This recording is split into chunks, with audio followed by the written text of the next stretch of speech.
રાજ્યના પોલીસ વડાના આદેશ બાદ સુરત પોલીસ એક્શનમાં આવી। સુરત પોલીસે ગુંડા તત્વોને શોધી કાઢવા અભિયાન હાથ ધર્યું। સુરત શહેરના તમામ પોલીસ સ્ટેશન વિસ્તારમાં કવાયત તેજ થઈ છે। અસામાજિક તત્વોને શોધી કડક કાર્યવાહી કરવા તજવીજ હાથ ધરાઈ છે।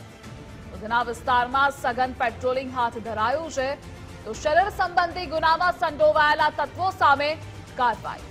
મોડી રાત્રે આવા તત્વોના ઘરે સર્ચ ઓપરેશન પણ હાથ ધરાયું। અને આ મુદ્દે સંવાદદાતા રાકેશ જોડાયેલા છે। રાકેશ, સુરત પોલીસે એક્શન પ્લાન ઘડી કાઢ્યો છે ગુંડા તત્વો અને અસામાજિક તત્વોના દૂષણને ડામવા। જે પ્રમાણે અમદાવાદના વસ્ત્રાલની અંદર અસામાજિક તત્વોએ સરા જાહેર આતંક મચાવ્યો હતો અને રાજ્ય પોલીસ વડાના આદેશ બાદ આવા તત્વો વિરુદ્ધ કડક કાર્યવાહીની શરૂઆત છે તે હવે કરવામાં આવી છે। તેના પગલે સુરત પોલીસ પણ એક્શન મોડમાં આવી છે।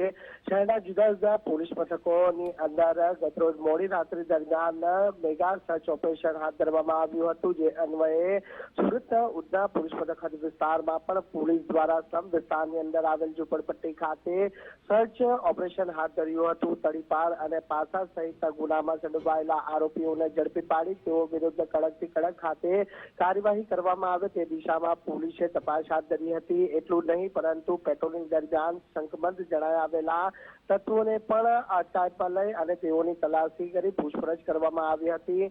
મહત્વનું છે કે રાજ્ય પોલીસ વડા દ્વારા એસટી શીટરો અને ગુનાખોરીમાં સંડોવાયેલા આરોપીઓ સામે કડક કાર્યવાહીના આદેશ આપવામાં આવ્યા છે અને તે આદેશોના પગલે સુરત પોલીસ હવે એક્શન મોડમાં આવી છે અને કોઈ પણ સંજોગોમાં આવા તત્વો વિરુદ્ધ સાખી નહીં લેવામાં આવે અને જો ગુનાખોરી અને ગુંડાગીરી કરશે તો સુરત પોલીસ પણ આવા ગુંડા તત્વોને જાહેરમાં જ યોગ્ય પાઠ બનાવશે તે રીતની કાર્યવાહી છે તે હવે સુરત પોલીસ તરફથી શરૂ કરવામાં આવી છે અને તેને લઈને શહેરના તમામ મોટાભાગના જે પોલીસ સ્ટેશનોની અંદર ગતરોજ મેગા સર્ચ ઓપરેશન હાથ ધરી આ પ્રમાણેની જે કડક કાર્યવાહી છે તે કરવામાં આવી છે। આ સાથે જ જે વાહન ચેકિંગ પણ સઘન કરવામાં આવ્યું હતું અને જ્યાં પણ કોઈ શંકમંદ જણાય આવે તો તેની ઊંડાણપૂર્વકની પૂછપરછ હાથ ધરી અને કાયદેસરની કાર્યવાહી પણ છે તે કરવામાં આવી રહી છે। જ્યારે આગામી દિવસોમાં પણ આ કાર્યવાહી સુરત પોલીસની ઝુંબેશના ભાગરૂપે ચાલુ રહે તો નવાઈ નહીં। જી રાકેશ, જોડાવા બદલ આભાર આપનો।